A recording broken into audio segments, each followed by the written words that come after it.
Amazing. Okay, here we are. Accidental Zodiac.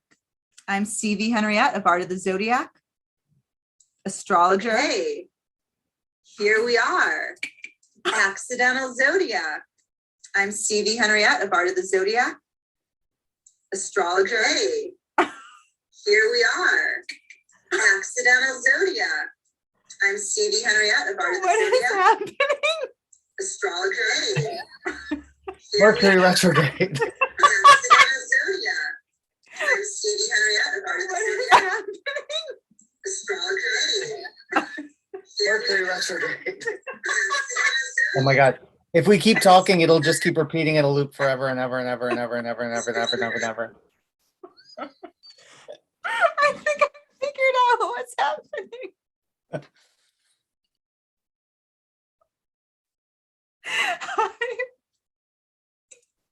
We're still alive. Yeah. Yeah. I'm CV Henriette, Art of the Zodiac. We're not talking about Mercury retrograde. That's happening. Hi, William. Would you like to introduce yourself? Hi. Hi, I'm William Holloway, astrologer. Yeah, we're having some, Mercury retrograde shadow, situations. You were like looking somewhere. You looked like you had like a moment there. Oh, I don't know what I was doing. I was moving. I like that we're both kind of spacey, so this is kind of fun. Yeah. At any rate, we are two spacey astrologers. No. I wasn't trying to be funny. We're here talking about the astrology of loss. Specifically, so you and I were doing a live stream, actually. So we did a video for Capricorn season where we looked at the charts of Dolly Parton, Betty White, and Lucille Ball. And then shortly after, Betty White passed, rest in peace. And so then, and then Sidney Poitier, I can't pronounce his name. Poitier? Cindy Poitier. I can't. I feel like, something like that. I have a blocker of French words.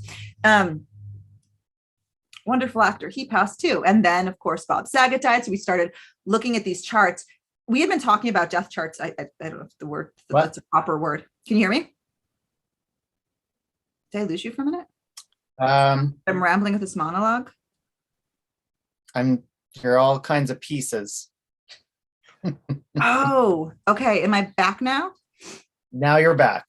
Okay, that's weird. I think that might be you, but I don't know. It's probably me. Okay. So at any rate, we and I had been talking.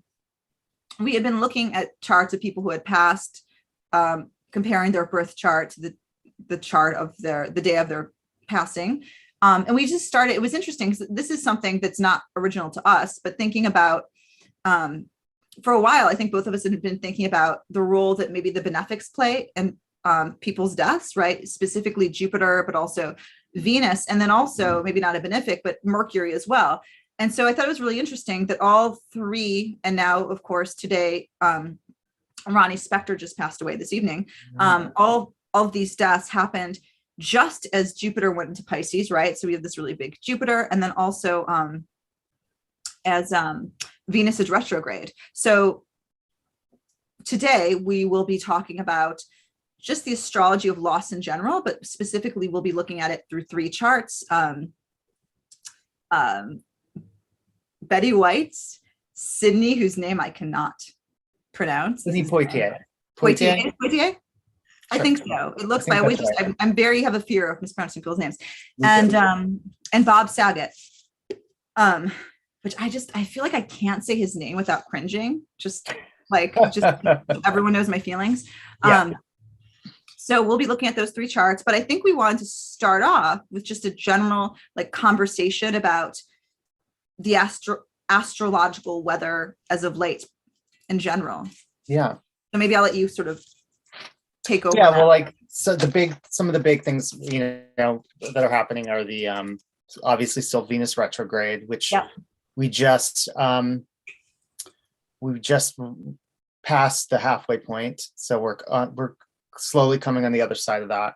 And then Jupiter in Pisces just happened right before the new year. So we're all kind of, I feel like a lot of the themes that we're seeing just in the news you can really point to these transits and get a lot from it, because there's just so much going on. Totally. And you, if you want to share, you pulled up, I feel like you're really good at, I'm not feeling this. I know you're really good at finding absurd news articles, and you shared 3 with me this week. 2 of them maybe being more absurd than the other. Right. I'll let you speak to those. Well, for absurd, well, I guess, yeah. So, okay, let me pull these up, because I wanted to be able to, like, if we're going to talk about it, I should at least be able to read from some of them. I mean, I feel like the ones now that I think about it, the ones that we pointed out today aren't totally absurd, but you did have. Right. Yeah. The first one I was thinking of was the pig heart. And now my phone's not working. But I did just read the article, and a few articles about it. And yeah, they successfully transplanted a pig heart into a human on Monday, I believe. Or no, last week. As of Monday, it had been 3 or 4 days, and he was alive, breathing, still in the hospital. So far, so good. Obviously, there's going to be, we'll see what happens after we get a Venus retrograde. But it's a wild thing, but also, like, they've never been able to successfully do that before. Is this the future of, he was waiting apparently for a human heart, and he wasn't going to get it in time, which is so insane, right? Yeah. Think about how people die because they're waiting for a heart, and he was able to get a pig heart. So if that actually worked, I mean, that's going to change a lot of things in medicine. And no, that's amazing. I'm just really thinking about the symbolism really quickly. Of course, there's at a personal level, right? There's this renewal of his heart. Like, he gets this new heart, which is, God bless. I hope it sticks. So there's right before that. the Kazemi, actually. He had on Friday. Really? It was, Friday was when he had the surgery, when they did it. Yeah. Oh, wow. That's really beautiful. That's thinking I mean, there's just so this, someone's literal, right? We think about Venus retrograde, and we think of matters of the heart being up for review. And in this case, this person literally gets a new heart, right? And so it just feels like this really interesting example of a physical heart at play. Yeah. And so there's those, Venus metaphors, but then also too, I don't know, I feel like maybe the dystopian side of it, I'm happy that there are transplants for people who need organs, but I feel there could be a sinister side to all of this. Oh, 100%. There's always a shadow.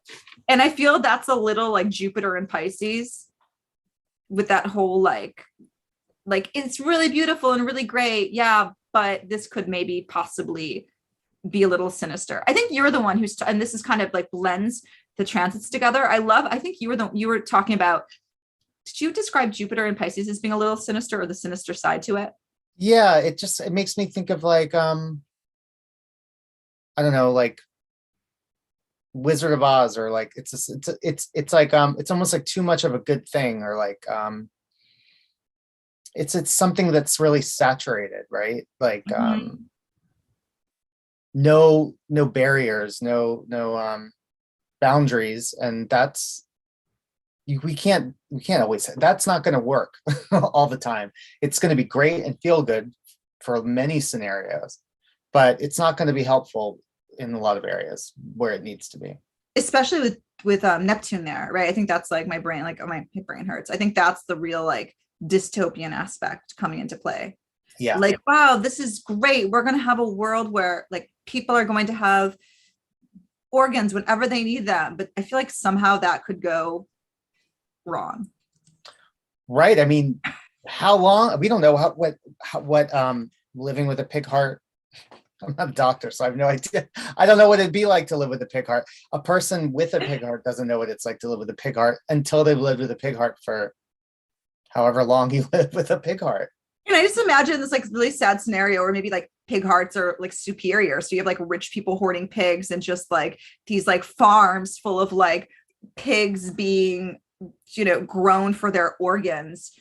Well, Right? yeah, They do with that's some people, right? Like that's what I'm sorry, my mind's really like dark. I go there. Or yeah. like being like, oh, like it's to my advantage to like have whatever body part for whatever animal. Just thinking of some, I know this is far off, right? Like I'm not No, but you know, it not does my make me, personal conspiracy, but but it does make me think about how, you know, there's a lot of talk and a lot of more people are going vegetarian. There's more reason to than ever. yeah, And you know, I could see a strange switch where all of a sudden like people aren't eating meat, but now we're taking the animals and doing other crazy stuff with them. Like yeah. taking you know what I mean? I don't know. I'm just yeah, like yeah, trying to think of the shadow side because there's always one, right? So like you want to like kind of see what is that? And maybe just the sort of surreal side of things. I just imagined people like implanting like horse bodies so we could have like actual centaurs. Oh, one day, yeah. I know we're just rambling here, but I think this is so okay. So that was the first news item, which kind of goes into this second one about Hulk Hogan, Yeah, which I thought it was interesting because I was looking. I don't know what I was looking up. I was looking I up think maybe it's a something about Betty White, huh? it was a Newsweek with the It was article I Newsweek, saw. yeah. And so they're like Hulk Hogan has come under heat for claiming that the COVID boosters killed Bob Saget and Betty White, which just feel I guess like Yeah, I don't know, I guess it's cool if you believe that, but to me it feels very like delusional, and it feels just like it's interesting to think that when we look at it, this Jupiter and Pisces can be this like really dreamy thing that can like take you back, but it can also really like clog, like I feel like it can fuzzy people's minds, but maybe that's yeah. It'll fuzzy people's minds. And then I just because I was looking at the article and I was looking at the deleted like I don't know, it was on Facebook or something, and it was just all these like comments, and you're just looking at your typical, just like people saying a bunch of random stuff. Oh yeah, well, she got the booster on January 21st. And it's like, who are these people? These are just random people saying whatever they want. And that's how all this stuff gets started. Mhm. But it's also very, you know, you just say whatever and then walk away from it. And then next thing you know, it's become the new reality. Um, this is very Neptunian and it's dangerous. It is dangerous, I think. um it might be the most dangerous thing about Hulk Hogan at the moment. Yeah. um, um yeah. What else? Sorry. Notes. The US, the COVID tests. I thought this was interesting. Oh, you Yes. see that. Yeah. So yeah, this will be interesting because it seems like finally under pressure the government is going to make the COVID tests that you can get them through The your US government. insurance or the US government. Government, yeah. Yeah, is going to make COVID tests available. It's kind of, I've read several articles, and of course, like everything, it's confusing. They're saying that they're going to allow a certain amount per household, depending on your insurance. There's going to be a website that goes up the day after retrograde starts on Saturday, apparently this Oh, Saturday, yeah. where you're going to be able to go on and order tests, a certain amount per household. So we'll see. That just kind of sounds At like the a beginning of nightmare. retrograde, this will see how that. I'm Yeah. listening to, I'm like, obviously I'm listening to you. I want to see if we have any questions. I'm trying to figure out how this works. So don't mind me for a moment. I can do this without. Yeah. But it'll be interesting to see, you know, I mean, anything that's new, like a website like this, it makes me think of Obamacare, even though this is probably not going to be nearly as complicated. But it's just, we'll see. We'll see how it works. We'll see how easy it is to do this, to just go Where online and get these. where is this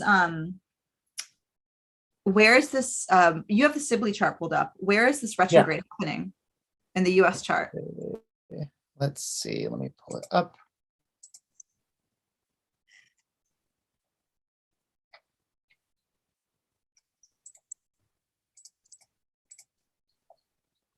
And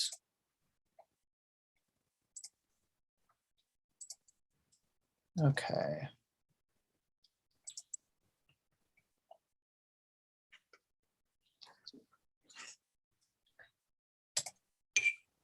All right. Oh.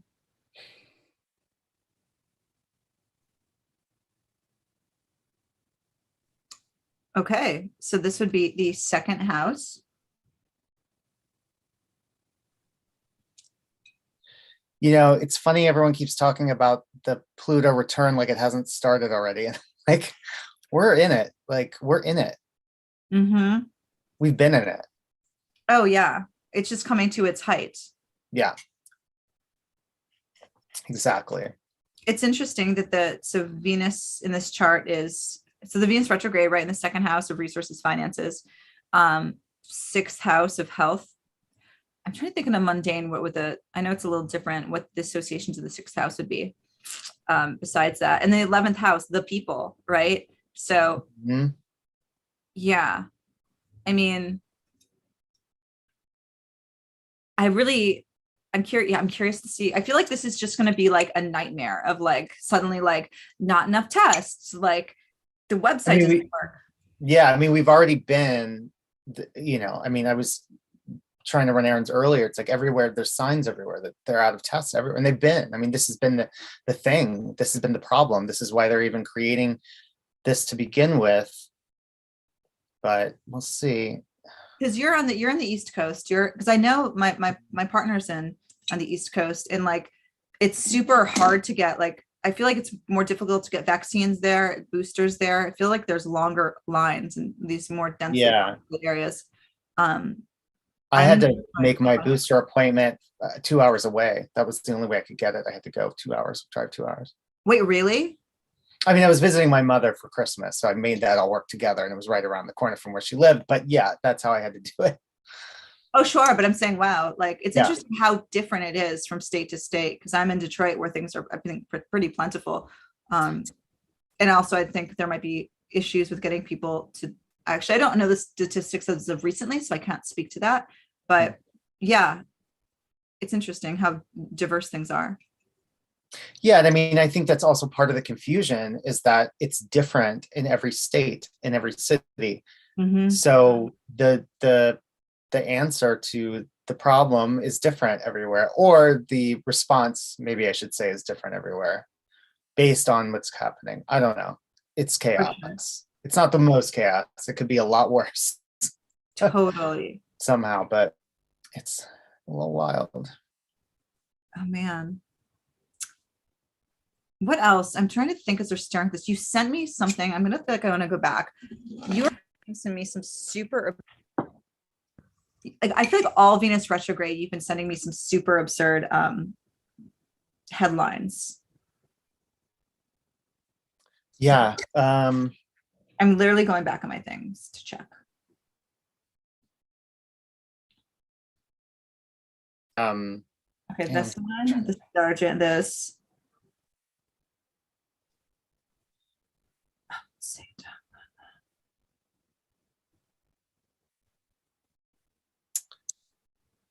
It was.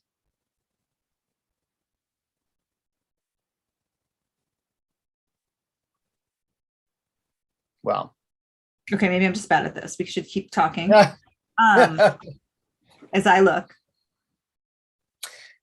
So you've maybe personally any stories to share about this time, or maybe just you're like because I know we've been rambling a bit, but thinking people who are listening here and maybe they want to, like, they're curious about how this season might be affecting them, like Venus retrograde.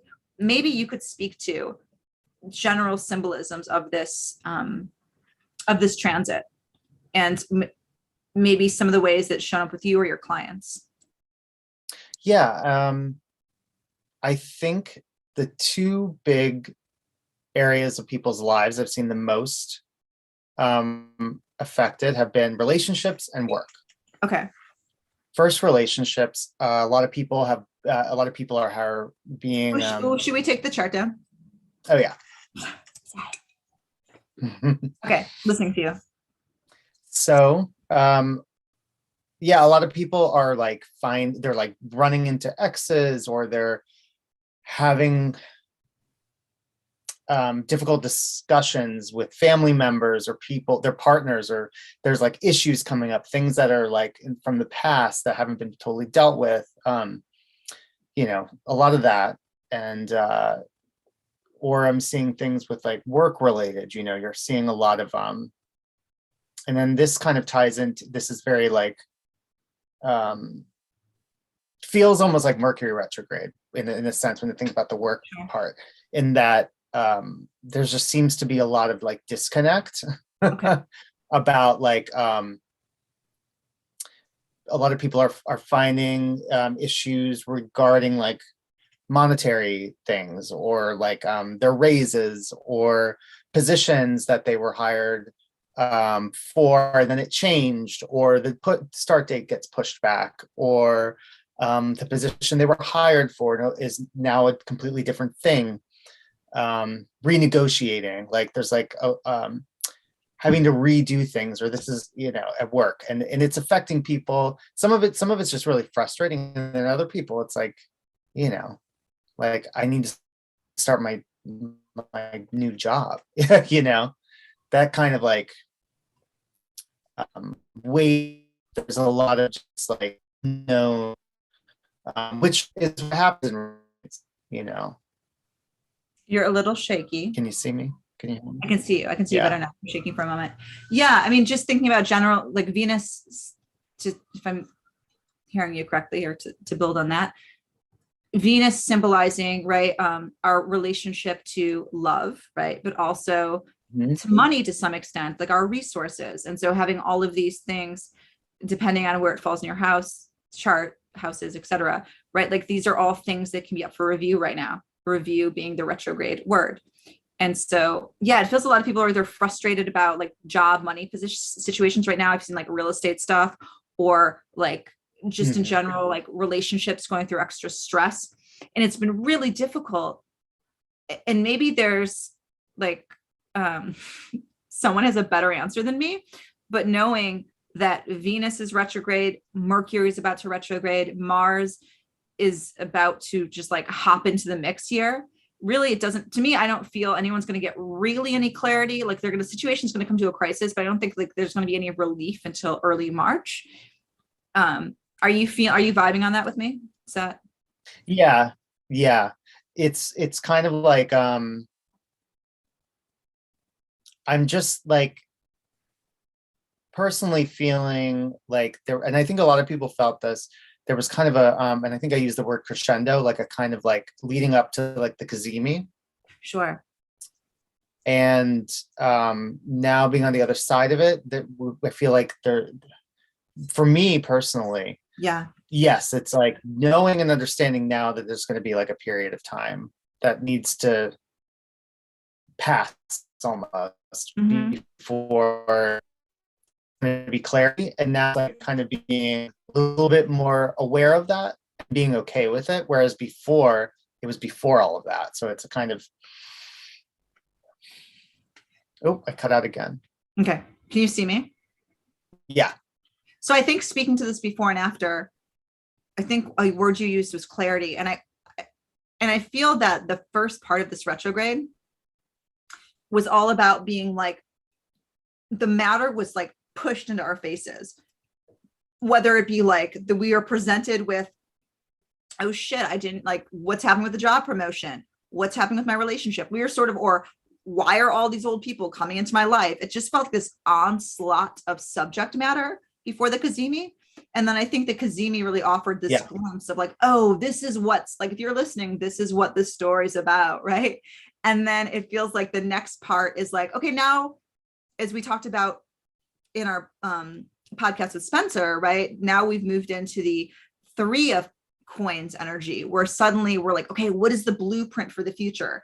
And that's awesome, but super frustrating because we're still in retrograde. And so it's like, great, like now I know I'm working towards, but nothing around me seems to be conspiring. Like I can't get it done. And I feel that's been the general feeling, at least for me and people I've encountered. Yeah, it's kind of like right before New Year's. That sense of like, all right, here comes 2022. I'm going to do all this stuff. I'm going to redo this, or I'm going to revamp that, or Yeah. I'm going to start doing things this way. You know, I think a lot of people were just like, time for the next stage. And now we're here, and it's like, well, there's a lot of stuff that's preventing a lot of us from like actually getting there. So we're still like, oh, there is more to do, whether that is just waiting or pondering what needs to be done, making lists about like what are priorities. For me, that's a big part of it. It's what are the priorities? There's all of these things. And before it was like making me feel crazy. And now it's like, well, you have to prioritize. Oh, I like that. I feel like even though maybe some of the outer, like there are forces outside of us that might be preventing us from getting what we want, that the way we can deal with like managing our own stuff by prioritizing. Right. So like I feel like that's good advice for just people who feel totally helpless right now, because it is frustrating. Like if you're looking for a house, but like, you know, you're having issues with the real estate agent that are beyond your control, or you don't hear back from work, or like, you know, things with your partner seem fuzzy. And it feels like there's so many people that are, I feel like this is a heightened awareness right now of like understanding that like we depend on other people. And sometimes we can't get them to cooperate with us. Yeah, that's certainly part of it. Another part of it, I think, is I just lost it. I had it, lost it. I had a whole thought. Okay. It's okay. I blame the other transit. So we talked a little bit about Jupiter and Pisces. Ultimately, I know we're sort of taking our wanderings here. We wanted to set out this Venus retrograde moment, but ultimately we wanted to talk about, right? So this Venus subjects being up for review, right? But then also Venus having, I would say, playing a part in all, what does it look like when Venus retrograde plays a part in someone's passing, right? I think that's the ultimate question here. So we sort of set that out, but I think you had a aha moment when I said that. I was remembering kind of what I was going to say, and it actually tied in with tying it to the death stuff, because yes, please do. So I was going to say that part of that review and part of that prioritization that I'm seeing for myself and other people, I think, are probably saying is that like that feeling of like possibly, oh, I thought I already like shed a bunch of this stuff, right? I feel like I already got rid of what needed to be let go of. But I think a lot of us are kind of realizing there's a lot more that we need to let go of. There's still more that needs to be, and there's still more that needs to be released. Yeah. You keep disappearing. I hope I can get you back. He's gone. He's gone. I'm going to talk to myself. You're back. You were gone. I hear you. I think I hear you. Can you hear me? Because I can see you. Yeah. Okay, good. You left, but you were saying there's more to be released.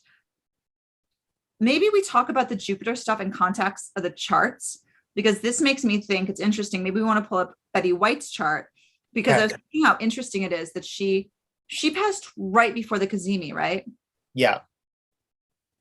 Well, it was New Year's Eve. When was the Cazimi? The Cazimi was this last. Yeah, so before it happened. Oh yeah, right. Yeah. I'm like, I know I can't do time, but I think I'm right. So I was just thinking about this idea, right? You're like, oh, like we realize we have more to let go of, or there's just so much more. And it's interesting, like Betty White, like I love this idea of like being like, but actually, no, it's done. There's something really beautiful to that. Yeah, that's it, right? It's like some people have a lot more to let go of, and some people have let go just enough. Mm-hmm. Did you remember when she passed, the day to pull the second chart up? Or do you want me to pull that up? Yeah, let me I can just, it was actually on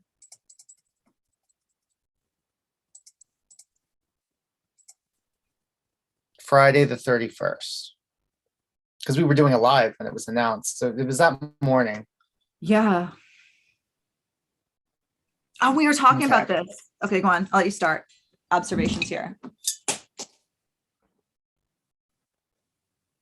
So, Oh, can I say something? yeah, So go. I was thinking that we were talking about, you could just following this trail here, right? Of like part of this Venus retrograde, like before the Gazimi, of being like, here is all the stuff you have to deal with, right? And then the second part being like, okay, like let's get to work. And it's interesting because it felt like maybe like the fact that Venus rules her 10th house of career going retrograde. I feel like there's something really beautiful. It's like you've done all your work. Like now you get to Right. you get to go. You finished it. You finished. That's true. Yeah. On There's her Venus that. return. Sorry. And her Venus return. Yeah, that's what was the first thing I was going to say was the Venus return.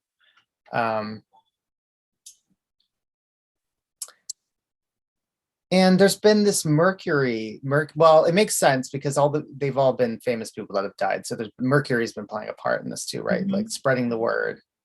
Also, too, though, I feel Mercury being the messenger, but also the messenger between this world and the underworld, right? So The there's this like magician. the magician, right? So thinking about Mercury as literally like taking their hand and passing them to the other side is a really beautiful symbolism. Yeah, I've been thinking a lot about that. We were talking about that earlier, like thinking of the benefics plus Mercury and their role in death. And it's just interesting to think about the different ways, we often think of like the malefics or like the nodes of fate when it comes to death. And there's always often are there, but there does seem to be a thing often with like Jupiter or Mercury, like when, well, we can look at a Jupiter chart when we talk about Jupiter and death, but I have seen a thing when Jupiter's gone, ingressed into a new sign, that tends to be like the release for certain people when they pass. For sure. And I think specifically that's what we were talking about, right? Jupiter specifically in Pisces. We've seen this a lot. Like Jupiter, like I've seen so many clients where someone will be sick and then Jupiter goes into Pisces and you're thinking, oh, well, this is a good thing. But Jupiter, I mean, this is going to feel good maybe, right? It can still be a good thing. But then like, look at this. Jupiter had just ingressed into Pisces when she passed. Yeah. Yeah. And I've seen it in others too. What was I was saying it kind of, like where we were talking about Mercury being this like hand being like, here, come with me, like, or the magician, right? They disappear.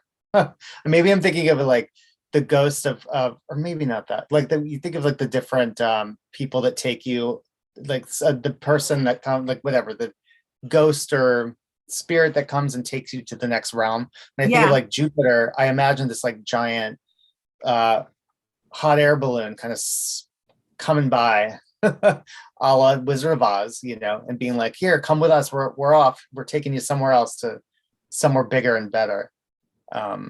Yeah, I love that. You had the idea that the hot air balloon of like coming through and like when it's your time. And it's interesting to think too, like in both this chart and Bob Saget's chart, again, whose name I cannot say without cringing. We'll get to that.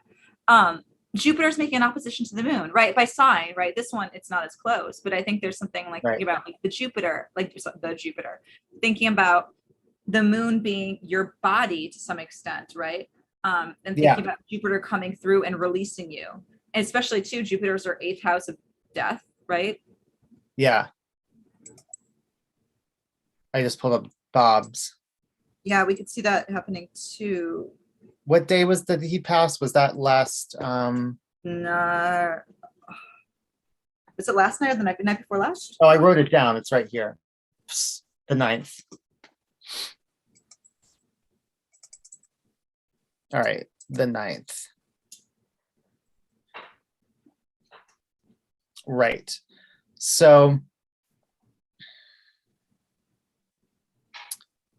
Oh, wait, no, he was having yeah. Jupiter opposite the moon because they both had moon and Virgo, Yeah. obviously.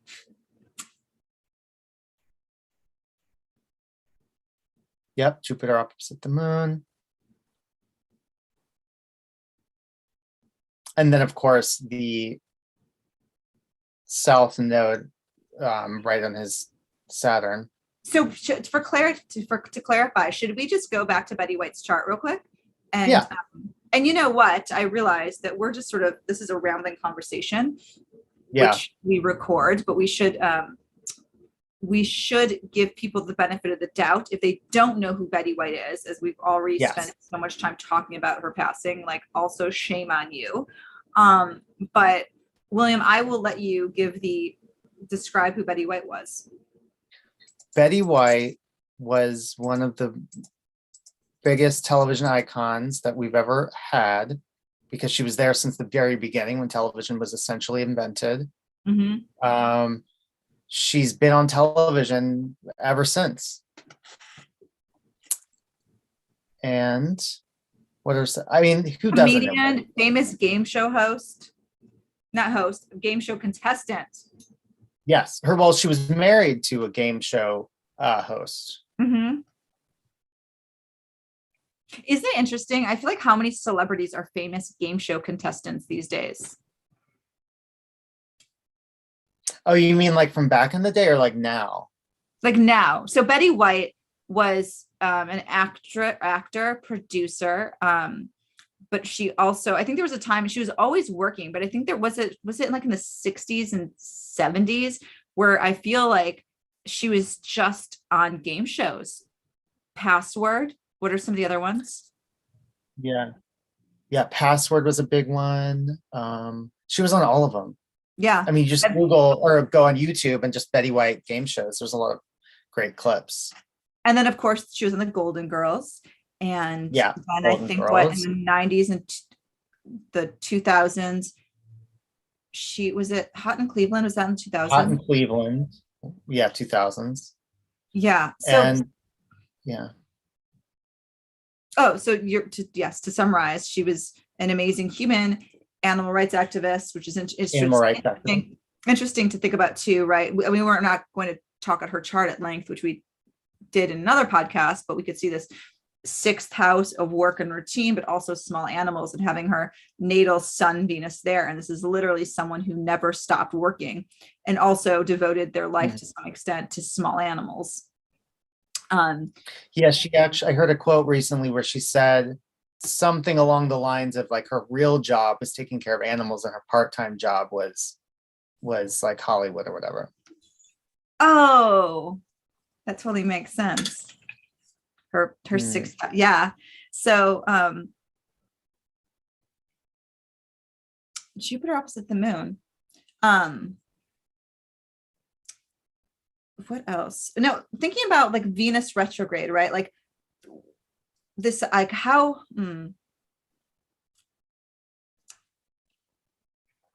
I keep thinking about what it means when Venus takes something back, and thinking about in the underworld experience.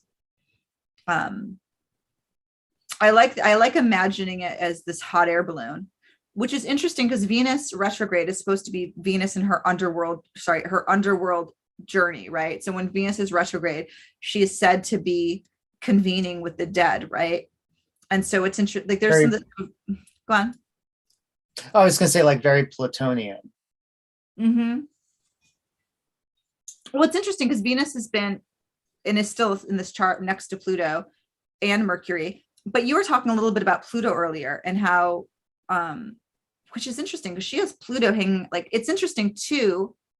We were talking about Pluto being an amplifier because, and I don't know what she was going through, but it feels like she had a very like peaceful death, which is interesting too. So we were talking, sorry, I'm just going back on myself, but usually we think about Pluto transits as being very difficult and are really like points of crisis. And I suppose, death is difficult, but in this case, it feels, I don't know, her whole death feels sort of very beautiful. Again, I don't know her, but yeah.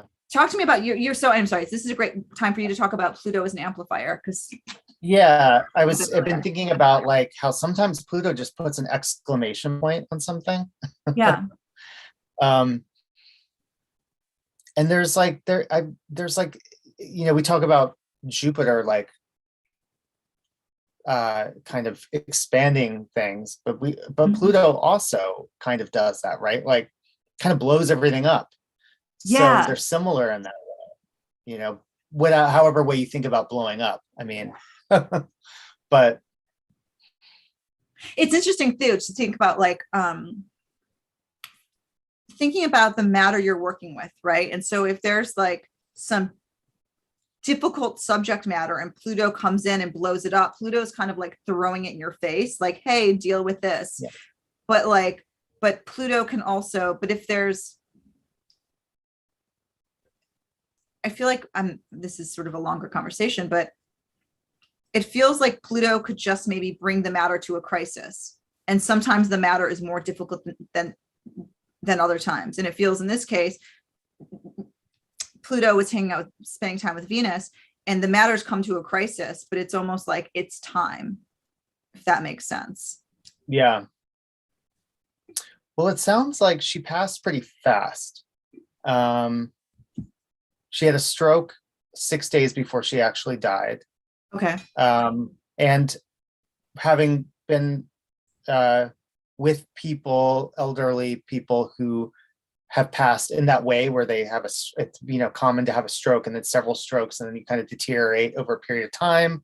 Sure. And then, but because I've had family members where it's been this like elongated thing. It's like my grandmother had a stroke every Friday for like 3 months. It was like every Friday a stroke, and then she deteriorated a little bit more every Friday. So I've always had that in my mind of like, you could have that journey, you could take that long. And I don't know, she might have had that story too. I don't know, but from what I've read, it sounds like it happened pretty fast. So it kind of feels like a sweeping. Like the hot air balloon swept her away. Now I'm just sort of rambling tangentially. Well, I mean, now I'm going to continue to ramble to say, I think it's fascinating that Saturn was in her seventh house. And maybe I'm really grasping here, but I think when I think of Saturn for the seventh house, I think of two things. One, it can end a relationship, but also it can deepen a relationship. And I think her last words, someone sent me this randomly. I wasn't searching on the internet. My friend Jackie, her last words were in regard to her late husband. Yep. Help me out with his name. I don't, was it Gary? I always think everyone from back then's name was Gary. I don't, Gary was a good old guy. I don't know. I just think of Gary the goose. I'm gonna look at his name up. But anyway, so her last words were regard to her husband. And I was thinking like, oh, that's like really sweet. Like if you believe in an afterlife, like the Saturn was deepening their relationship. So whether it's in her mind or not, this like connection with her partner through Saturn, Saturn being limit, Saturn being death, but also the dissolving of that. Alan Ludden. Alan. Yes. Not quite Gary. Not quite. I think Gary was Lucille Ball's second husband. That's where I'm getting that makes sense. Confused. That makes sense. By the way, we could take a moment to say how we could point out the password episode where Betty White stands up for Lucille Ball. So this is not quite a tangent, but how fantastically terrifying was the Meet the Ricardos? Is that the name of the movie? Yes. Oh my God, it's CGI hell. Is it actually? So we're taking a moment from Betty White to talk about Betty White's good friend, Lucille Ball. Maybe we should just chat and put the chart. Like, should we just put our faces up for a moment? Yeah, why not? Yeah. So Lucille Ball. We can get the full breath of what we're saying. Yeah. Lucille Ball was not a Capricorn, but she had a lot of Capricorn energy. Where am I? Where'd it go? Oh, I'm at our chart. Sorry, I'm at us, but you can pull her chart too for fun. Well, I don't have it right here. Okay. Which chart did you want me to pull? Oh no, I just meant you could put the chart down for a moment. Sorry. Got it. It's more of conversation mode. Yeah. I did want to take a moment, a break, if you will, to talk about this film, to get your feelings. I have feelings. Yeah, I have feelings too. So maybe describe it. I'm handing these things to you. Do you want to describe the film for those who don't know what we're talking about? It's a biopic. Biopic. Is it called? It's a biopic. Okay. Yeah, it's called is it called Being the Ricardos? Being the Ricardos. Thank you. And it's Aaron Sorkin doing a biopic, which I'm not a huge fan of biopics. I'd rather see a documentary. Biopics can be so silly. And it's a little silly. It had good moments. It had a lot of silly, weird moments. But basically, it's a week in Lucille Ball and Desi Arnaz's life, working on their show. And Nicole Kidman plays Lucille Ball, which is wild. Wildly terrifying. Yeah, it's that laugh. Whenever she laughs, it's like it hurts. It's like nails. It's nails on chalkboards. Nails. Was it? I'm trying to remember. Nails on chalkboards. Nails on chalkboard. Nails on a chalkboard. Nails on a chalkboard. Do you remember the laugh? It was just this worst, just impersonation. It was like a weird, like, well, because she was trying to be like husky. She was trying to do this like husky voice thing, and like, because Lucille Ball was a tough broad. I mean, she was like a broad, right? Yeah. Nicole Kidman's not a broad. Yes. So she had, in order to play, so the week in their life, it was the week that Lucille Ball was being accused in the papers of being a communist. And so the whole week was that how it was so stressful for them. Really, the plot of the film doesn't even matter. Sorry, go on. Well, I was going to say another side note, since we're taking these side notes, is that that whole thing in real life did happen, but it was not as dramatic and it didn't take up a whole week. Oh yeah, and it was a different episode. There's so much that was like not factual. But I also too, I feel like we need to just have a moment for talking specifically about how this whole Nicole Kidman thing is. Because it's like she had bad plastic surgery to make her look lumpy. Were they face prosthetics or was it CGI? Like there was it just looked like a monster face. It seemed like there was a combination between weird makeup that shaped her face differently. Yeah. And then there was just the weird makeup on top of it, which didn't make sense on her face because it made sense on Lucille Ball's face. So it just made Nicole Kidman look maniacal. And then there was a lot of flashback stuff to where they made her look 20 years younger, kind of, but it was just looked really creepy and strange and CGI. Okay. Yeah, it was pretty. And then the whole Vivian Bounce thing was pretty. It was an interesting side plot. Yeah. I just want to see the documentary. There's an Amy Poehler documentary coming out about Lucille Ball in March. Okay, good. We'll talk about that. That was a good side note. Yeah. To move from Betty White to should we pull the other charts up? Yeah. So do we want to go? We looked at Betty White. We looked at Bob Saget.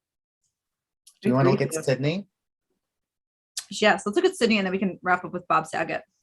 Okay. So you have Sidney's chart. Oh, I do.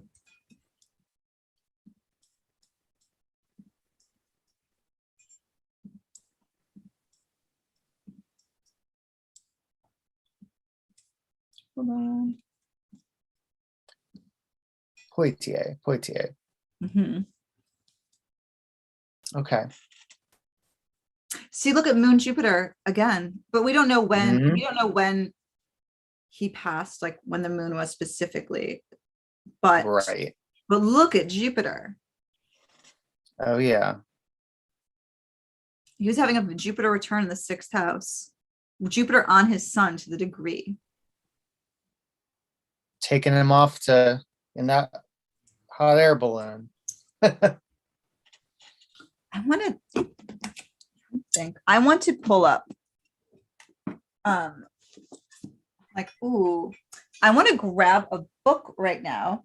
I think it would be interesting just to click, because I think in this, the biggest conversation, I think, to sort of recap, has been this idea of what roles Jupiter and Venus can play in charts of people who are passing, who have passed, Mhm. and the passing Right. of lives. So interesting to think of this case, that having a Jupiter return, also he had, wow, all of that. I mean, Sun, Jupiter, Mercury and Venus in Pisces.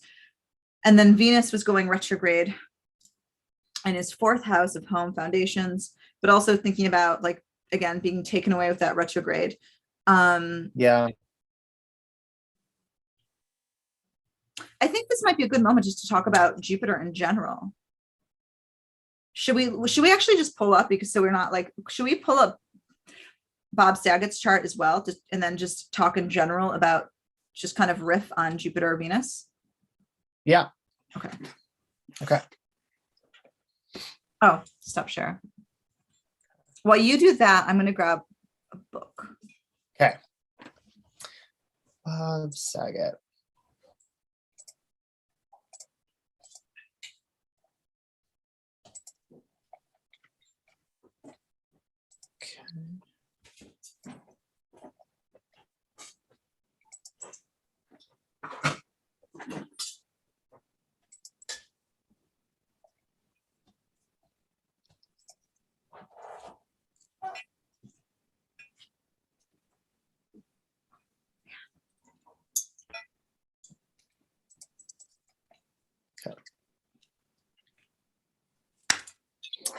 So yeah, I'm going to look one thing up. Yeah, tell me your thoughts. First thoughts looking at this chart.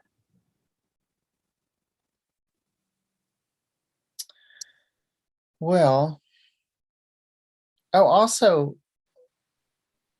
sorry, I'm just taking it all in. I feel like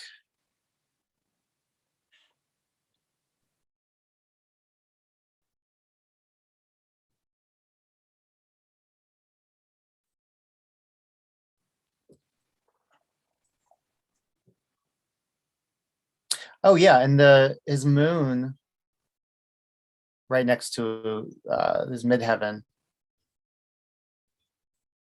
Um,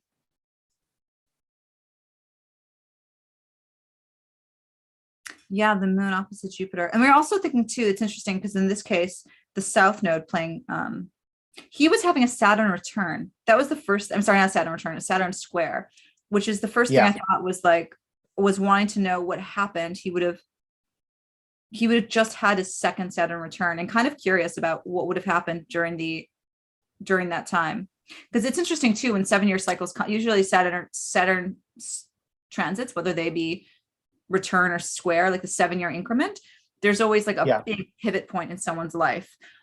Something comes to a crisis. It's interesting that Saturn was heading towards a conjunction, I mean, a while here, but with Mars by sign. yeah. Well, he got remarried. He's 65 when he Okay. died. And he got remarried like 5 years ago. Okay. So that's something.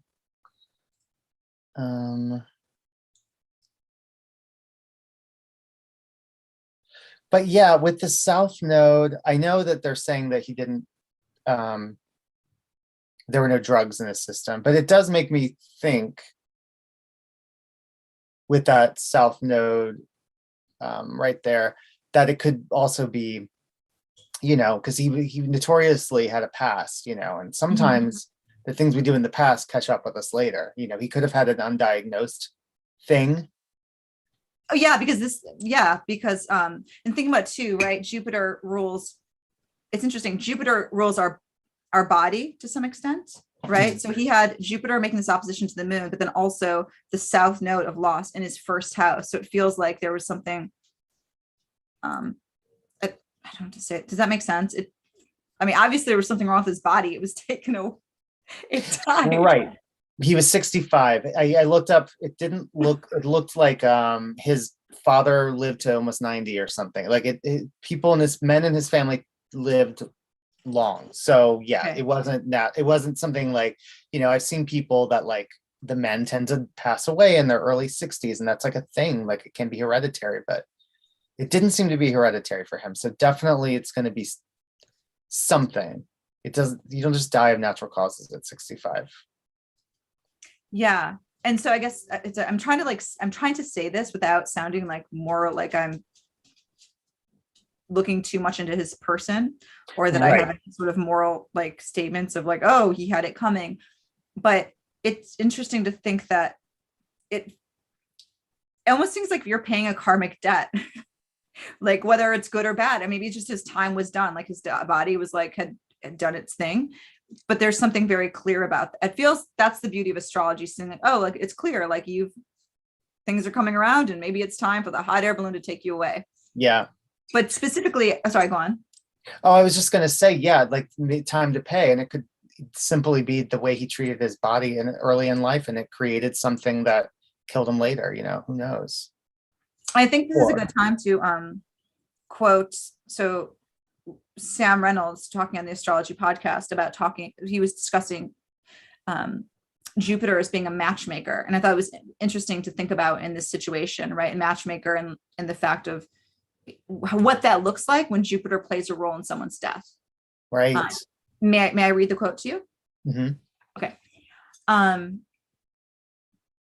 I think of Jupiter as a match funder. He'll match you where you are. The idea of a match funder is someone who will match what has been received by a particular organization or a company. So if you raised $1 million, that match funder will raise another $1 million or give you another $1 million as an example, so that we have $2 million. So he'll match you where you are, which has positive connotations mostly. Who wouldn't want an extra $1 million if Jupiter is going to meet you there? But let's say you've not done anything, or you're not willing to do the work. It'll match you with, okay, then I'm not going to do anything.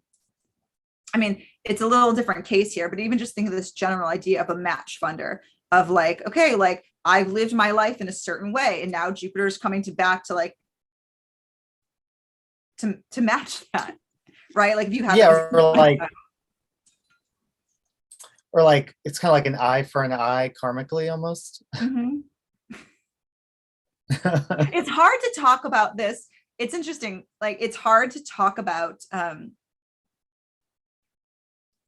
this particular chart for some reason without sounding moralistic.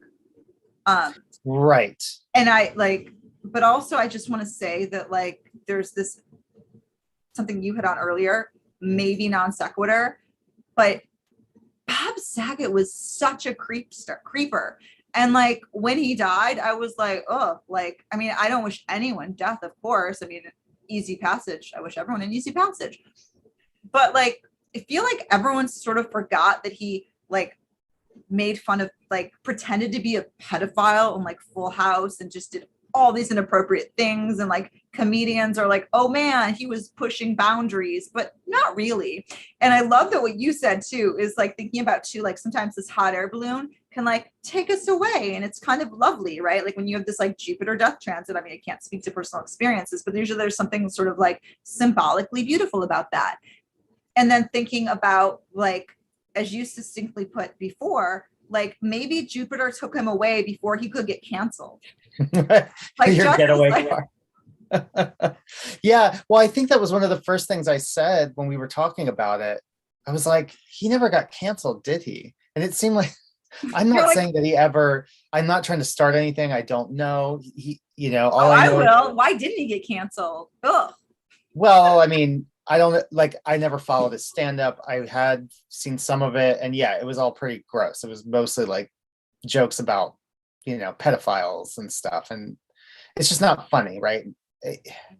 He seemed to be a comedian's comedian in the sense that like, those comedians that like, it's like for comedy's sake because he goes there, almost like a But now we're canceling all those because we're like, actually, that's kind of gross. Right. Well, I was about to compare it to how like certain musicians will like really care about someone that's really good at guitar, but like most people don't give a crap because it's just okay, they play guitar really fast, who gives a shit? Like it doesn't sound great, right? But it's like, oh, the skill. I feel like it was kind of like he was looked up to for like how far he would take things on stage. That a lot of people didn't want to go there, which is very strange when you think about like how that's like a commendable thing to like be really gross or to like be really offensive, or I don't know. We're in a different time. That's the I'm sorry, go on. I'm sorry. I was gonna say we're in a different time now. It doesn't really work that way. So I was thinking too, when you're talking about that, like taking things to the edge, making them big. It's interesting because natally, he has Jupiter in Leo in the 10th house with Pluto, right? Like making the big, like, I want to say like bringing up all the stuff that we don't want to think about, and like, right. Yeah, so that's an interesting, very performative Jupiter. Now we don't know this time might not be correct. So house placements we're not totally sure about. But okay, but we still know that it's Jupiter and Pluto in exactly. Leo. Okay. Right.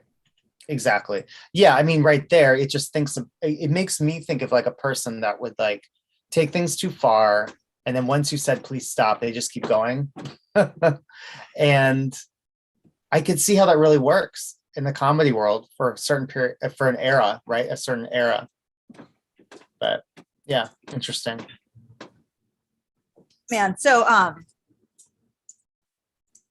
feel like I want to wrap this especially up. In Leo. Sorry, one more thing. Just the fact that it's in Leo too. It's like, geez, attention for. I'm not trying to crap on anybody that's dead. No, that's what I was saying. Jupiter and Leo. It is so like outlandish with that like Pluto there natally. Yeah, it is. Who did that? I kind of want to. So I feel like to wrap this up, should we have a general like so on all these charts, all three of these charts, we see that Jupiter's playing the significant role. So Jupiter has just moved into Pisces, its home. I think of Pisces as being the dissolving waters of the universe. How would you describe Pisces? And why are you blurry? Oh. Are you back? I'm back. Wait. That was really weird. You sped up and went backwards. So I was confused a little bit.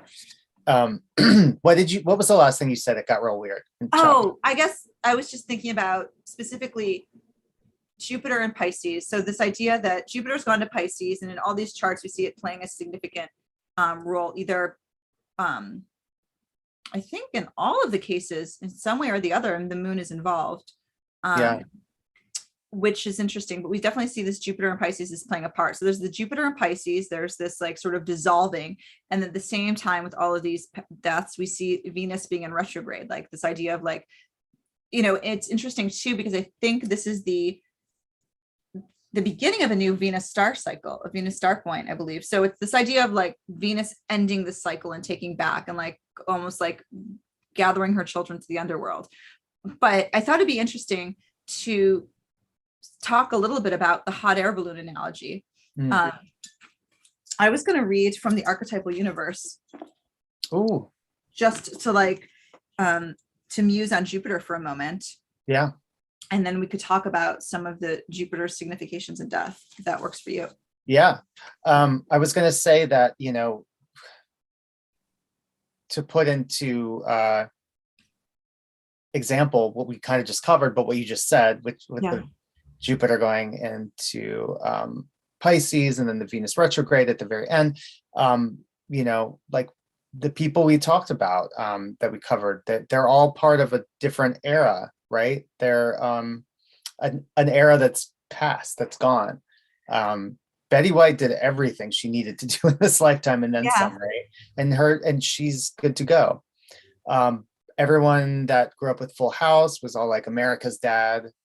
I was not a big Full House fan personally. I was watching the Cosby Show and Cheers. I don't know who these people anyway, but But yeah, so there's a part of the population that's really all like, but America's dead. So they're, it's like he's part of a different time that's now gone. And yeah, so I think it's just kind of like putting that exclamation point on the end of a lot of things. Exactly. So it's interesting to think about because obviously we don't know. This is maybe a larger topic, and I think you're getting at. I don't know any of these people personally. I can't speak to their personal lives or what was happening.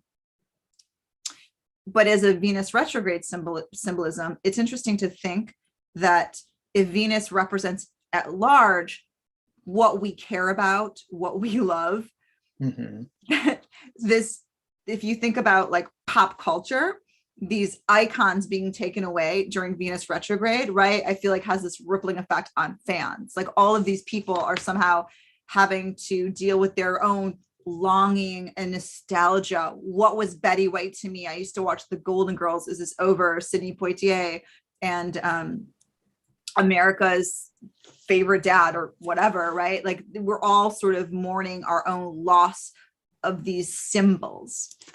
And I think that's symbols. Yeah, I think that's something really great you just touched on. Yeah.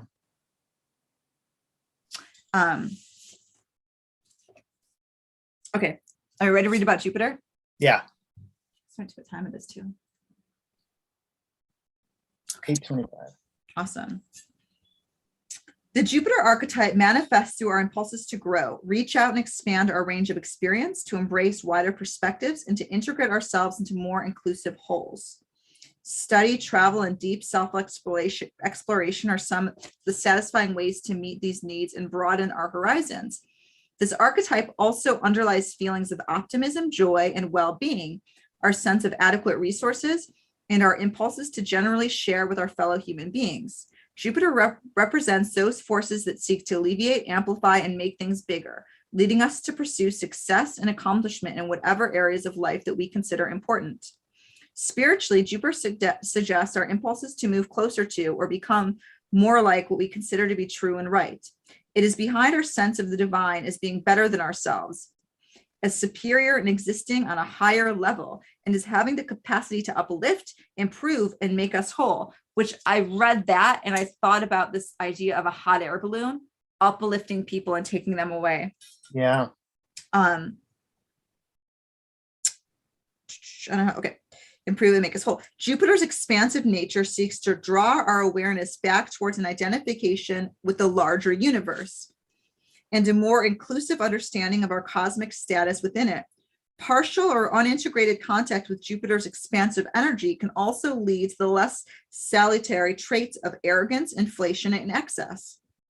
Material ambition is a kind of horizontal or lateral expression of Jupiter, while the heart of this archetype is towards an expansion of consciousness towards the universal mind and all things within it.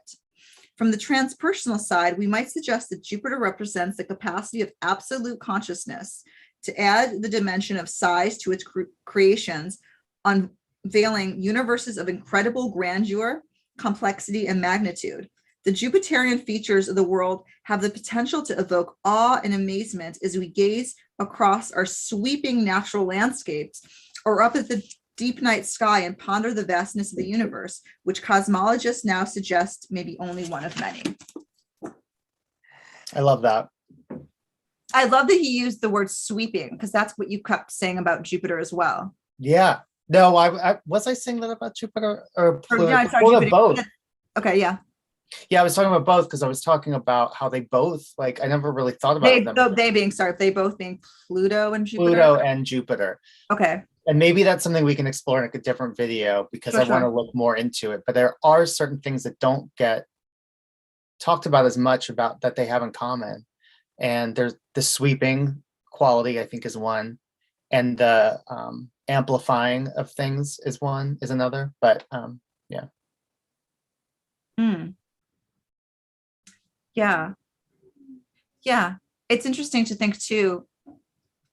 I like and like there's thinking about Jupiter too, this indulgence of like, sorry, this is bad. I keep going back to like Bob Saget's chart, and I was like, ooh, was this too much cocaine catching up with him?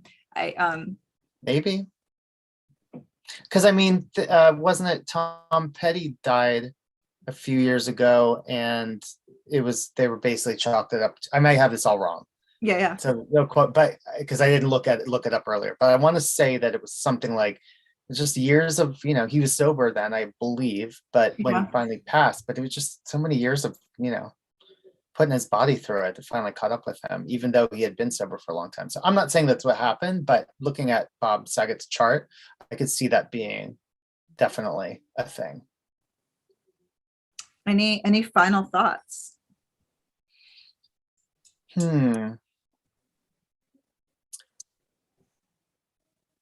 Well, I think that what is my final thought? My final thought is that Mercury retrograde is on its way and we can feel it. So just brace yourselves, and that's okay. Take time. I think that this is not totally related to the death thing, but just in general, we've been dealing with retrogrades, and we're about to go into another one. And I think that any place that you can like stop and like take a break or reschedule something, like do it. Yeah, when you say Take what's your so that's your general advice for Mercury retrograde? Yeah, I mean, if you want to just qualitatively describe this for people, maybe this is a good ending note. Sure. Yeah, since we're kind of like, this is kind of the next chapter astrologically that we're about to enter, is the Mercury retrograde. And yeah, I mean, I'm not an advocate for like canceling things or not going outside. But I wouldn't advocate, if you have something already planned, that's fine. But I wouldn't try to plan anything big in the middle of it. Or this one's in Aquarius, right? So it's going to be a lot, it's all air. It's going to be a lot of, it's going to be, people are going to have a hard time articulating their ideas. Yeah, that's how I've been thinking about mostly. Colin Bedell, right? And I'm pronouncing his name correctly. Queer Cosmos had this sort of wonderful monologue talking about Mercury retrograde as Mercury's giving us this opportunity to learn how to speak. And so thinking about right now with Venus retrograde, there is this sense of frustration we've discussed already. Maybe there's some tension in our life where we're trying to go after something. The universe just doesn't feels like it keeps putting up obstacles. Things aren't cooperating. So there's already some difficulties there. And then on top of it, right, like added to all this, Mercury is suddenly doing this checks and balance thing where we're talking to other people, but maybe we're responding to our thoughts as opposed to their words, vice versa. And so like during all of this mess, there is a need for great clarity. So thinking about I just think of this like retrograde as an invitation to slow down. Yes. And to ask people to ask people their feelings, or to repeat things, or to really listen before just assuming what the other person's talking about, or even what you're talking about. Yeah, exactly. Because we've already been in this Venus retrograde, which is leaving a lot of people feeling a bit haggard. So the last thing you want to do is then enter into Mercury retrograde, where you're just not hearing anybody, or not even listening to your own thoughts. Sometimes we might, I don't know, I could see that being something like talking yourself into something, and then you're like, well, why did I talk myself into that? Why would I think that I needed to do that? So I could see people possibly having a hard time trusting their own thoughts during this retrograde. I like that. Yeah. So I feel like, anywhere where you can take the time, reflect yourself, space, time, if you're doing stuff, traveling places, give yourself as much extra time. Just be kind to yourself. Yeah, I like how you said there. I liked how you brought self-doubt into the conversation, right? Like not trusting. Wow, like talking about hearing. Let me see if I'm hearing you correctly. This is a time, you said, where we might not trust what we're saying. Am I getting that correctly? Okay. Yeah. So, which is, Yeah, I feel like go on. I was going to say like not trusting our own thoughts, but then also because of that, like, I feel like that could create a lot of scenarios of people just talking out their ass. And then you're like, but then later being like, what was I even talking about? Like I was just talking out of my ass. I don't know. I would try to I'm going to be mindful of that. I feel like you said that, and I feel like this is like half my conversation today, like, or maybe all of my conversations ever. I sometimes feel I'm constantly talking out of my ass, despite the fact that I try really hard to know what I'm talking about. Sometimes it just doesn't hit. But also, building on that, this self-doubt, I think, is important for us to think about, specifically at a moment of Venus retrograde, where we might be having some self-doubt anyway, right? Like I think Venus retrograde, where there's a bit of unclarity around maybe our value, clarity. Maybe there's some uncertainty around our values, our valuables, jobs, etc., our loved ones, that can make us feel put us in a raw space already. And then not being able to speak on top of that can be extra frustrating. So for everyone out there who feels like your life just got amped up, it's okay. Mercury is a beautiful messenger who will deliver messages if we slow down to listen. Same with Venus, right? Mm-hmm. Love it. Yeah, I think that's the end of the monologue, right? So coming back to Mercury, it's this right time for getting messages. Venus too, if we're listening, right? Venus in this really beautiful symbolism, taking people away, like it's your time. Same thing with Jupiter. Mm-hmm. Yeah. Wonderful. Love that. Love it. This has been fun. I think next time we do these, I know that like I need to stop saying like, we labeled this the astrology of loss, but I'm going to suggest that next time we do these, we allow ourselves to have more of a fluid conversation. Because it's interesting thinking about Mercury in its shadow. I feel like we had this idea that we're going to talk about these things. My Mercury in Pisces, this already, and we ended up just going in waves, which is really awesome. But next time we do one of these, I think we should just ride the waves. We'll ride the wave. We'll do it during retrograde, so it'll be, we're just going to dive right into that. Yeah, Aquarius, heady space. Yeah, I think we should not even give them like titles, because I feel bad is what I'm saying for people who are like, oh, I'm going to learn like all of these astrological nuggets. And I hope some people gleaned something out of this. I think so. This was a rambling meditation, which was lots of fun for me. I hope you as well. Oh, definitely. Always. Okay. Let's do, if anyone is watching this, let's do a proper sign out. Okay. So I'm CV Henriette, Art of the Zodiac, who has made a New Year's resolution to stop saying and like. It's not working. This is Accidental Zodiac, conversation, sometimes astrology.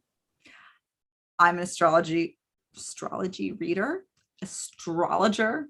I do astrology readings, just not being able to talk anymore.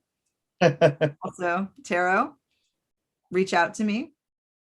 I am so lucky to have spent this past 45 minutes with my good friend William, reporting from Baltimore, astrologer too. Also wonderful photographer, videographer, and musician. Very humble human. I'll let you finish your sign off. William Holloway, astrologer. The best place to find me right now is on Instagram, william.stanley.holloway. is my handle. And you can reach out to me for readings on there. Wonderful. Thanks, friend. Have a beautiful night. Thanks.